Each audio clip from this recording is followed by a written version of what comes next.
Have you or anyone you know recently been diagnosed with a mental illness or a chronic illness? And do you find that you might be having a little bit of a hard time accepting that it's actually true? I know I personally did when I was first diagnosed with fibromyalgia as well as PTSD, and so I want to share with anyone who's having similar experiences how I finally came to accept both of my diagnoses. Ideas are nearly as useful as what we do with them. An idea can escape. Ideas are bulletproof. Hey, Becca here, and today on ALifeLearned I want to talk to everyone about when I was diagnosed with PTSD as well as fibromyalgia, which were actually a while apart, and how I had a hard time actually accepting that these were real things that I was actually experiencing. I had gone to the doctor about pain in my arms and in the rest of my body for quite a while, and at first it had just been diagnosed as tendinitis, but after over a year of that I got very frustrated and asked for a second opinion. When I was referred to a pain specialist, he did a test on me and came to tell me that I had fibromyalgia. I had never heard of the condition before actually having him tell me this, and so all I thought was, great, I have a word to the pain that I'm experiencing. Maybe this actually means something and I can go somewhere and treat it and get help. But then I did some research on fibromyalgia and came to find that it's basically a condition that is hardly known about and that there isn't much help with it other than taking antidepressants, which is something I'm very uncomfortable with. So it left me basically being told that you've been diagnosed with a pain condition that we know little about and that we can do little about. And finding this out made me want to reject the diagnosis because it meant I couldn't get help.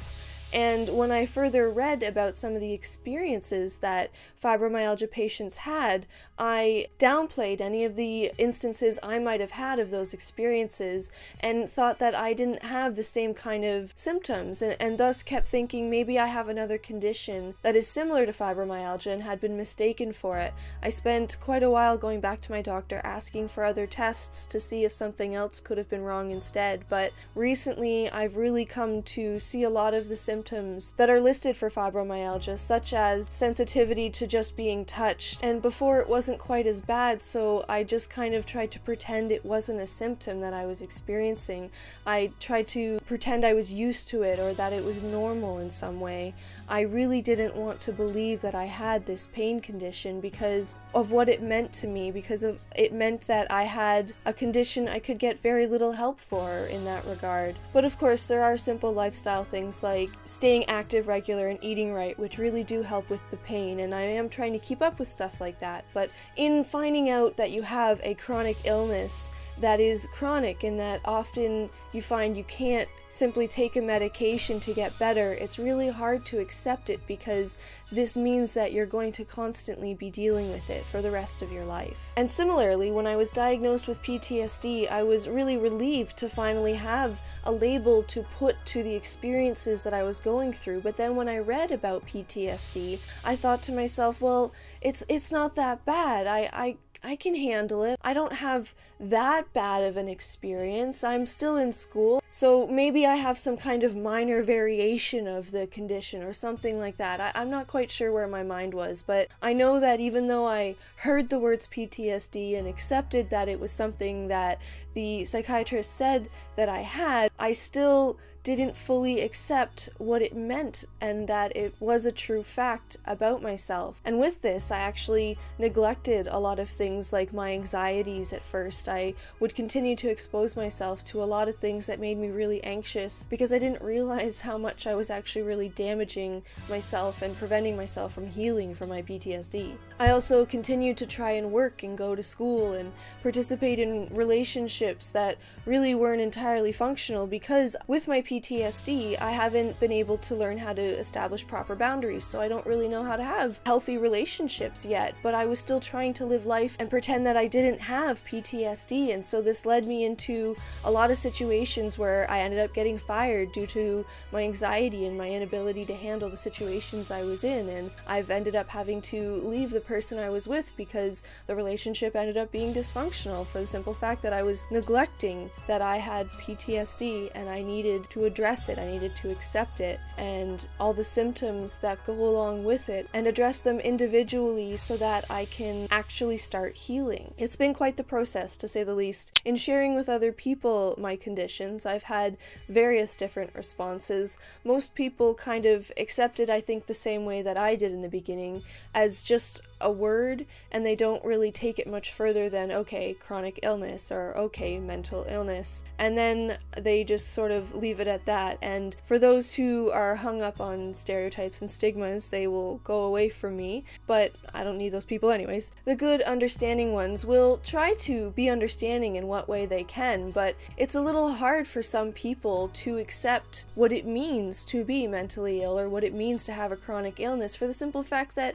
they haven't experienced it themselves, so the empathy just doesn't exist for them at the time. And this is one thing to keep in mind once you've started accepting that you have your diagnoses and start sharing with other people that it's a part of your life. Some people are going to accept it different than others. Some people will actually go away from you for a little while because they need space to take the time to realize what that diagnosis actually means for you and them and whatever type of relationship that you have. Whereas other people will immediately step up and be as supportive as they can. Everyone is different, and so try not to take people's different responses as in any way being bad. Of course, as long as they're not outright acting negative towards you.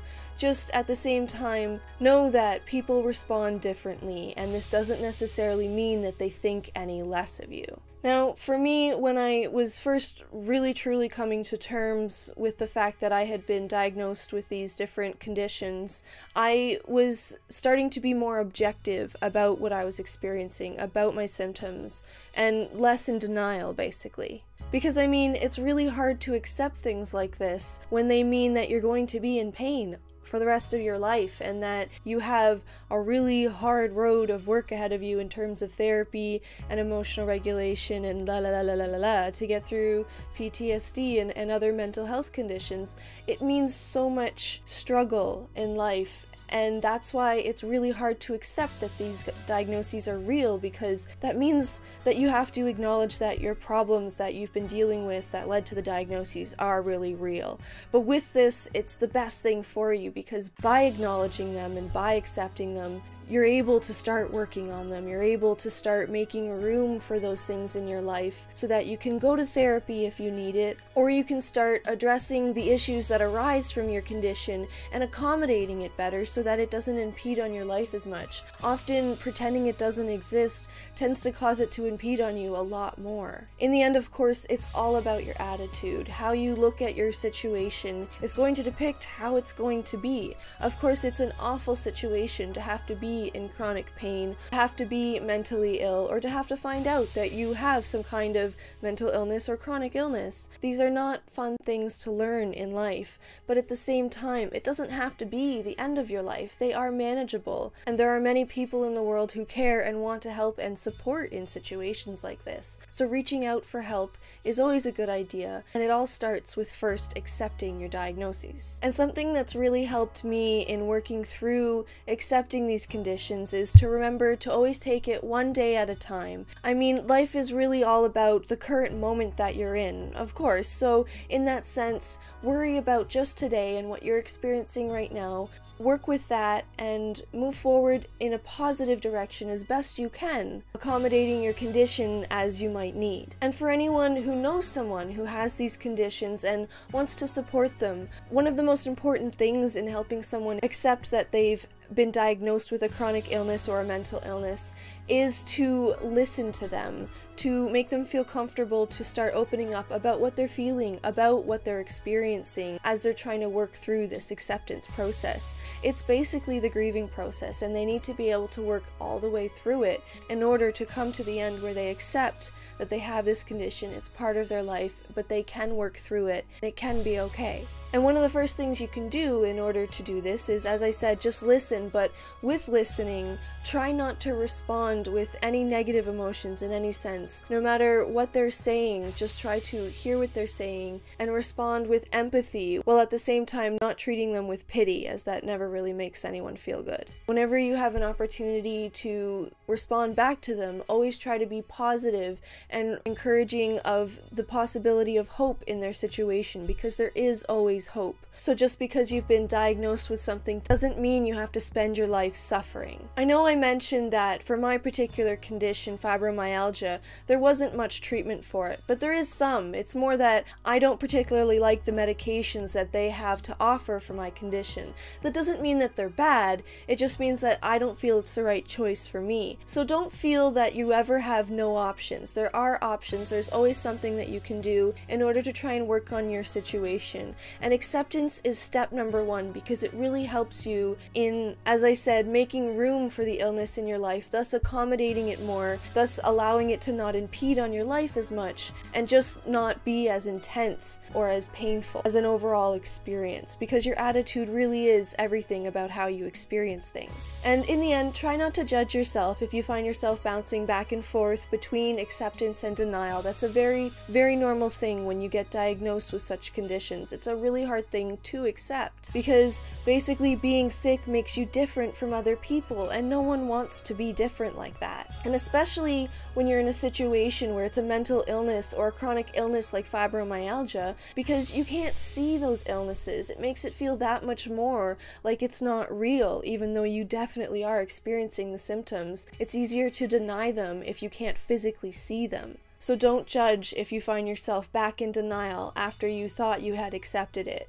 Back and forth is a normal thing, but in the end, what you're trying to do is fully move through the grieving process and come to acceptance. And if you try to continue to not be harsh on yourself and just be objective about the symptoms that you are experiencing, eventually you will find yourself more and more able to accept that the diagnosis is accurate, but that doesn't mean that you can't make room for it in your life and move forward in a positive direction. Acceptance is a process, but you can definitely do it. Just give yourself time.